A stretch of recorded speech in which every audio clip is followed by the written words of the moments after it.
At least 18 EV and battery startups that went public in recent years are at risk of running out of cash by the end of 2024, according to the Wall Street Journal. I think that number is going to only increase and increase fast. A lot of these Ford dealerships eventually are going to join that list as well. 50% of Ford dealers have opted out of selling EVs entirely.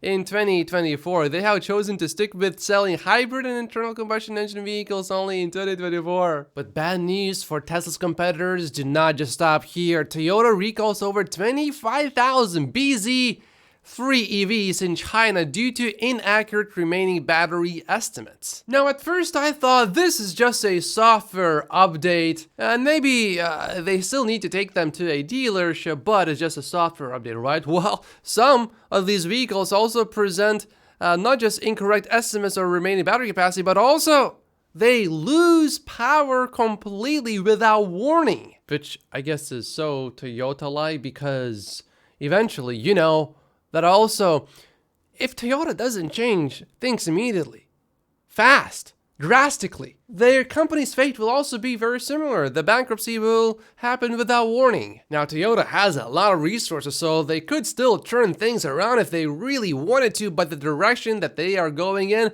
is not looking good. Toyota is still trying to sell hydrogen vehicles. How stupid is that? However, Toyota admitted that the Mirai fuel cell car has not been successful, and in the move that will only not stun complete idiots, Toyota pivots towards hydrogen trucks. They just do not learn from their lessons.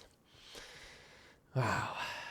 I have to admit though, I love Toyota because if they keep going like this, they're just making it so much easier for Tesla to dominate the market. And speaking of more bad news but good news for Tesla, Honda's American unit is recalling 2.5 million vehicles over risks of fuel pump failure that can cause an engine stall while driving and increase the chances of a crash.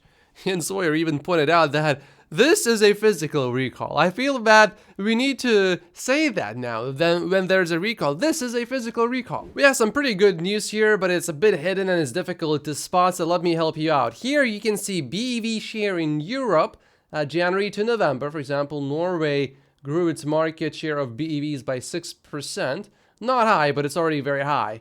So that's fine. Iceland and Sweden and many other countries are doing fairly alright. There are a few really nice ones like Finland grew its BEV market share by 100%. That's amazing. Now, check out the UK, which is where Tesla sales are weak. And check out another country where Tesla sales are also supposedly weak year over year. Germany grew its BEV market share only by 15%. The Tesla bears say, oh, Tesla cannot sell more cars in Germany and in the UK. Therefore, Tesla is doomed. But if year to date Tesla grew 14% in Germany, is the logical conclusion of how well Tesla is actually doing, is it going to be good for a Tesla bear's mental health? No, it's not going to be good. Please someone explain to me why are they putting paint protection film, PPF, on a Cybertruck that has no paint? And is also bulletproof. What is it protecting?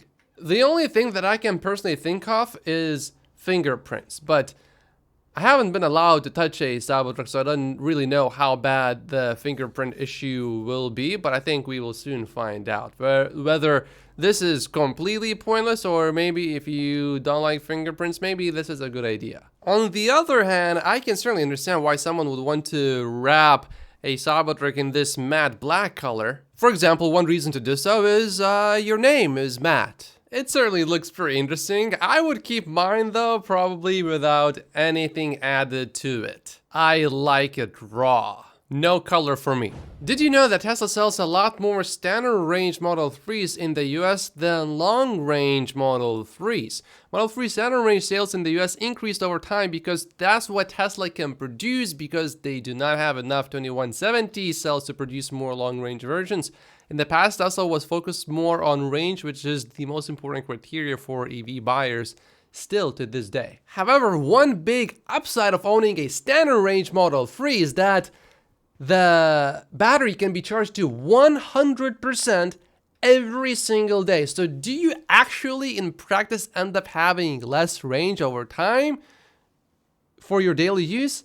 Not really. You only really feel the difference if you go on a road trip. So unless you need that extra speed, unless you really want that 4.2 seconds to 60 miles an hour instead of 5.8 seconds, I would suggest to go with the standard range rear-wheel drive model. Unless you live in an area where it snows a lot and the snow stays snow for at least 3 months during the year. Because of instant torque, the traction is actually pretty good as long as you have snow tires, even in the snow. Tesla faces inquiry by Norway's safety regulator over suspension failures, which could possibly result in a recall. I am wondering if it's a real issue or if it's an issue with the Tesla strike, and the regulators therefore giving Tesla a harder time. I'm not sure about this one, only time will tell, I think. But certainly I am a bit skeptical about this one.